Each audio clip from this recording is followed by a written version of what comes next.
The widespread availability of H. pylori testing now renders empiric therapy obsolete. These are the words of our guest today. Welcome to GI Insights on ReachMD. I'm your host, Dr. Peter Buch. Joining us today is Dr. David Graham, who is professor of medicine and gastroenterology at the Baylor College of Medicine. Dr. Graham is the lead author of Antimicrobial Susceptibility Testing for Helicobacter pylori, is now widely available. When, how, and why, published in the American Journal of Gastroenterology, April 2022. Welcome to the program, Dr. Graham. Thank you. Let's begin with some background. Dr. Graham, have there been studies comparing susceptibility testing for gastric biopsies versus stool samples? Yes. We recently submitted, and actually it's in press now, in Gastroenterology, a paper that showed that taking a stool sample and sending it for a next generation sequencing, or taking a gastric biopsy and measuring the effectiveness of the same technique as next generation sequencing, gave you the same data. And so that suggests that the stool is going to be our future for susceptibility testing for Helicobacter pylori. So our primary care colleagues should feel pretty confident that stools are going to be the way to go. Yes, sir. I think that's the answer. Now, it's a little bit more complicated because there are two groups that now do this. One is the Mayo Clinic, and others will rapidly follow, do stool PCR, and they'll give you results for clarithromycin only, where the next generation sequencing will give you results for all 6 antibiotics we commonly use. Great, and we're going to get to that question a little bit later. And can you compare the accuracy of direct gastric culture with formalin-fixed gastric biopsies?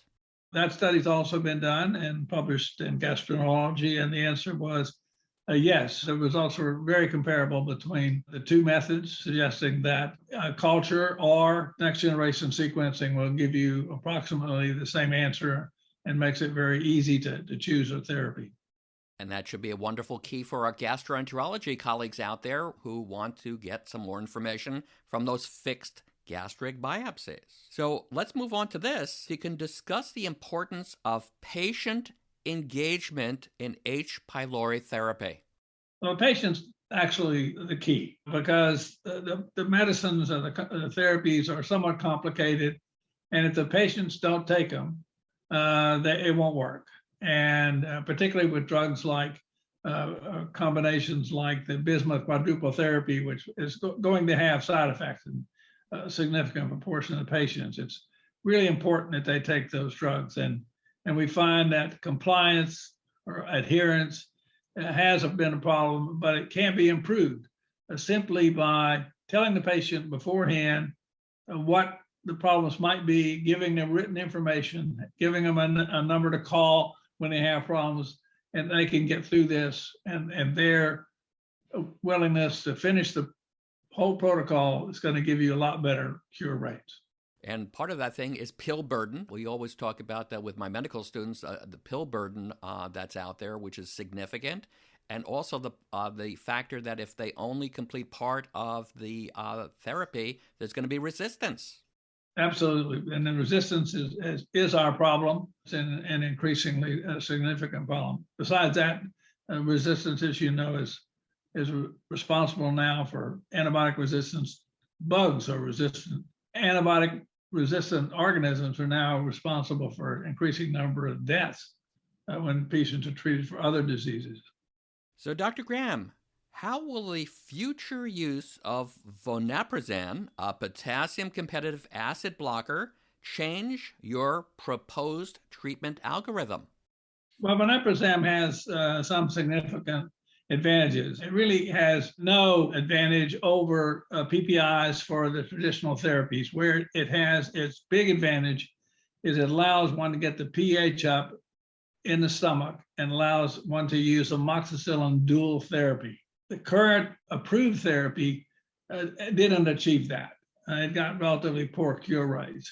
And so the problem is not that the therapy is bad, but it's not yet been optimized.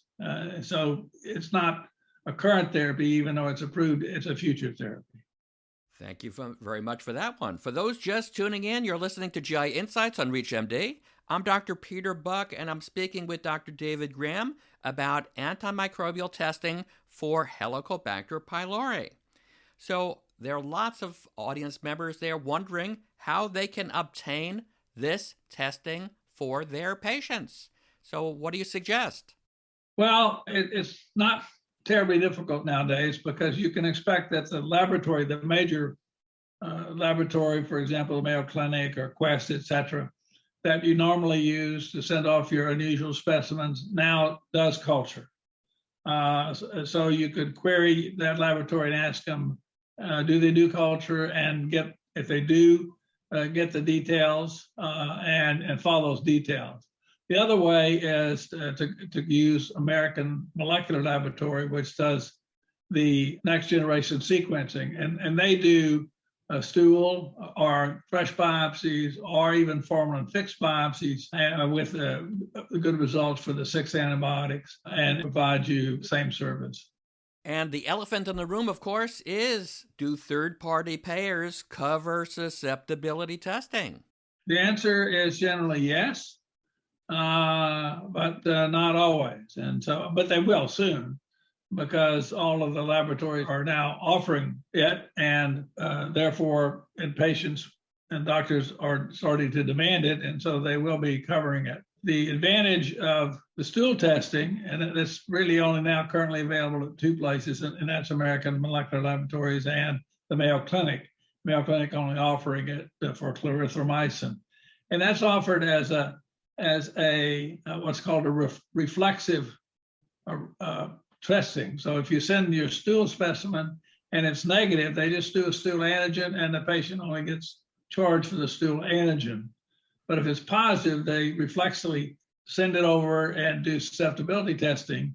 So now when you get back your initial diagnosis or your test of cure, you also get back susceptibility data if the patient failed therapy or was infected.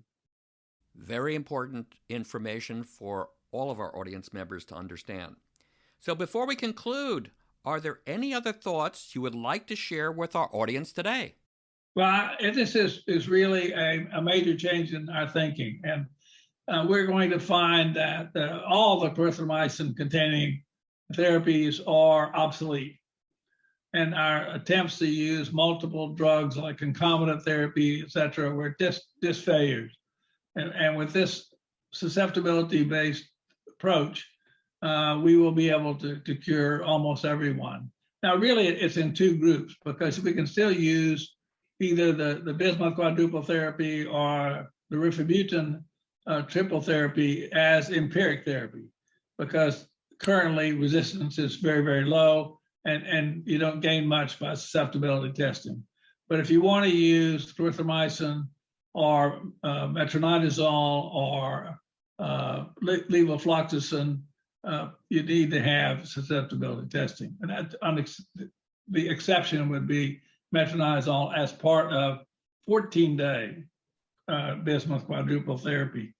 10-day therapy is less effective, and you really need 14-day therapy if there's any evidence of metronidazole resistance, which is becoming increasingly prevalent in our population.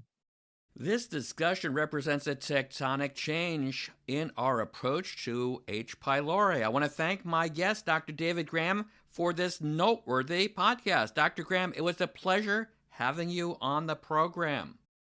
Thank you. For ReachMD, I'm Dr. Peter Buch. To access this and other episodes in this series, visit reachmd.com/GI Insights, where you can be part of the knowledge. Thanks for listening, and see you next time.